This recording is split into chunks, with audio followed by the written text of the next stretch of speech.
Assalamualaikum warahmatullahi wabarakatuh. Halo semuanya, selamat datang di video presentasi kami.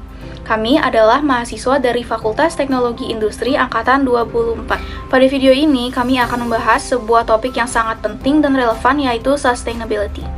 Namun, kali ini kami akan berfokus pada salah satu masalah besar yang sering kami temui di lingkungan kampus, yaitu penggunaan wadah sekali pakai. Kami percaya bahwa masalah ini membutuhkan solusi yang nyata. Sebelum kita masuk ke pembahasan yang lebih lanjut, izinkan saya memperkenalkan anggota kelompok kami. Nama saya Siti Aisyah Zahra Putria Akilah dengan NIM 167240027. Selanjutnya ada Arsya Dwi Ardana dengan NIM 167240077. Lalu ada Alodia Rahmaniola dengan NIM 167240068. Ada Aisyah Kurnia Rahma S. Harun dengan NIM 167240060. Selanjutnya ada Ajeng Salsabila dengan NIM 167240052. Lalu ada Nisrina Azizah Putri dengan NIM 167240089. Dalam video ini, kami akan memaparkan penjelasan singkat, identifikasi masalah, kaitan dengan SDG, serta usulan solusi. Mari kita mulai pembahasannya dan selamat menyimak. Penggunaan wadah dan kemasan sekali pakai di lingkungan kampus ITB Jatinangor menimbulkan dampak negatif terhadap lingkungan dan kesehatan, terutama limbah plastik dan styrofoam yang sangat sulit untuk terurai. Hal ini bertentangan dengan tujuan SDG 12 yang berfokus pada konsumsi dan produksi berkelanjutan.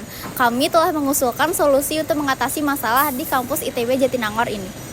Dikutip dari Perception of Environmentally Friendly Packaging in Micro and Small Enterprises for Business Development, penggunaan wadah dan kemasan makanan sekali pakai di kampus ITB Jatinangor menimbulkan masalah yang signifikan terkait dengan Sustainable Development Goals atau SDGs, khususnya SDGs nomor 12 tentang konsumsi dan juga produksi. Sampah plastik dan juga styrofoam menjadi sumber limbah yang mencemari lingkungan, sementara kemasan styrofoam dapat mengandung residu kimia yang berbahaya dan berdampak negatif bagi kesehatan.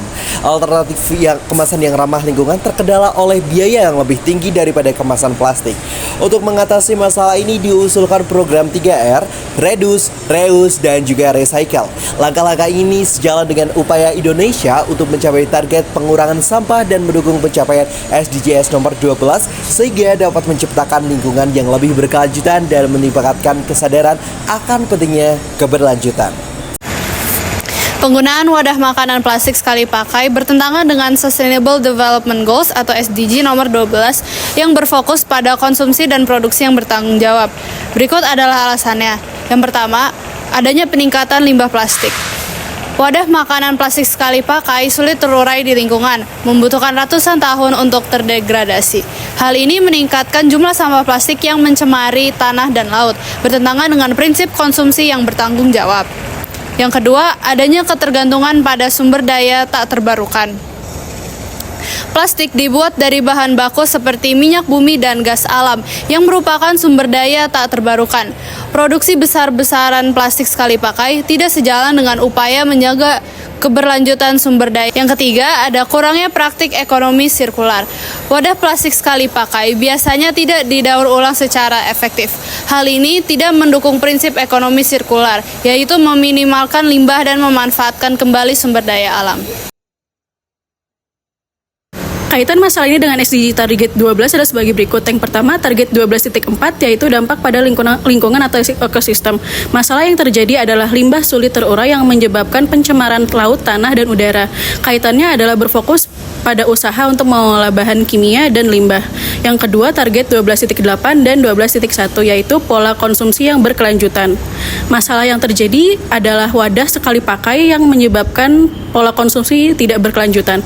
Kaitannya dengan ini adalah untuk 12.1 yaitu pentingnya kebijakan nasional untuk konsumsi bersifat berkelanjutan, dan untuk 12.8 masyarakat harus sadar akan gaya hidup berkelanjutan. Target yang terakhir atau yang ketiga itu target 12.5 yaitu mengurangi sampah. Masalah yang terjadi adalah wadah sekali pakai sulit terurai dan akan menyebabkan volume sampah yang terus meningkat. Kaitannya yaitu berfokus pada pengurangan limbah dan mengurangi penggunaan wadah sekali pakai. Berdasarkan data yang diperoleh dari instalasi pengolahan sampah terpadu IPST ITB Kampus Jatinangor, dalam sebulan Kampus Jatinangor dapat menghasilkan sampah hampir 9 ton.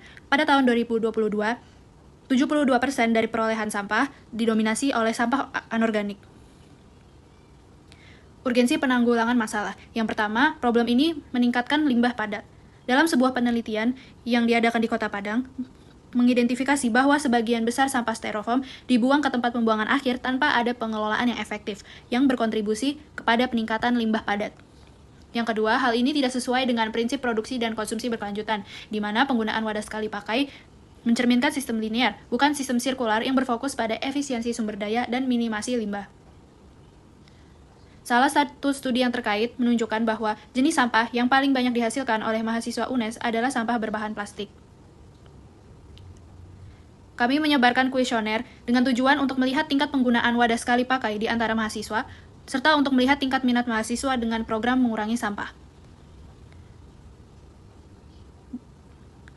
Data menunjukkan bahwa 88,9% responden menggunakan plastik sekali pakai di area kampus. 88,9% responden menggunakan 1 hingga 5 buah wadah makanan sekali pakai dalam satu hari. 11 dari 36 responden sangat sering melihat timbunan sampah wadah makanan di area kampus. 24 dari 36 responden merasa bahwa mengurangi penggunaan plastik di kampus sangatlah penting. 97,2% dari responden memahami dampak negatif sampah plastik terhadap lingkungan.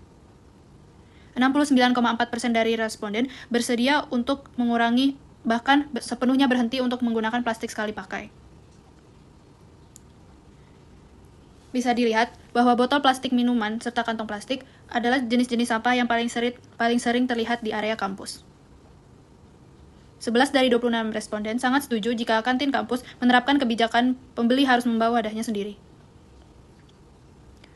Hasil survei, masih banyak mahasiswa yang menggunakan kemasan makanan sekali pakai. Mayoritas mahasiswa sudah mengetahui dampak buruk dari kemasan plastik dan styrofoam terhadap lingkungan. Mayoritas mahasiswa bersedia mengikuti program pengurangan sampah di kampus. Maka berdasarkan kuesioner, 88,9% mahasiswa menggunakan plastik sekali pakai, walau 92,7% memahami dampak negatifnya terhadap lingkungan. Berdasarkan studi literatur, fenomena ini bisa disebabkan oleh beberapa hal, seperti kebiasaan, kepraktisan, pengaruh lingkungan sekitar, dan keraguan akan kehigienisan kemasan. Untuk itu, kami mencari studi kasus, di mana kami menemukan yang pertama ada Durham Public School, di mana sekolah ini mengganti baki sekali pakai dengan opsi yang dapat digunakan kembali, sehingga secara signifikan mengurangi sampah harian yang dihasilkan dari layanan makan siang. Yang kedua, ada Emerville Unified School, di mana sekolah ini menggunakan baki baja tahan karat yang terbukti tidak hanya mengurangi sampah plastik, tetapi juga mengatasi masalah kesehatan terkait bahan kimia beracun yang ditemukan di beberapa peralatan makanan sekali pakai. Kami merasa bahwa penggunaan tray ini sangatlah cocok untuk mengatasi masalah yang kami angkat. Berikut adalah contoh dari tray yang Kami menawarkan beberapa solusi yang berupa kebijakan, yaitu sebagai berikut. Yang pertama, pihak kantin dilarang menyediakan wadah makan atau minum sekali pakai, baik itu untuk makan di tempat maupun dibawa pulang. Yang kedua, pengunjung kantin wajib membawa wadah bekal sendiri. Yang ketiga, pengunjung kantin yang tidak membawa wadah bekal sendiri dapat meminjam tray pada tempat yang telah disediakan. Yang keempat, pengunjung kantin yang meminjam tray harus mengembalikan tray kepada tempat yang telah disediakan. Yang kelima, peraturan ini berlaku untuk seluruh sivitas akademika, termasuk mahasiswa, dosen, staf, dan mitra kampus. Yang keenam, tray yang digunakan harus berbahan ramah lingkungan seperti stainless steel, kaca, atau plastik tahan lama. Semoga masukan dan solusi yang kami sampaikan dapat diaplikasikan. Ingat, setiap tindakan kecil yang kita lakukan bisa membawa perubahan yang besar. Mari kita bersama-sama menjadi bagian dari solusi, bukan masalah. Bersama, kita bisa menciptakan masa depan yang lebih bersih, sehat, dan berkelanjutan. Terima kasih dan mari kita mulai perubahan ini dari sekarang.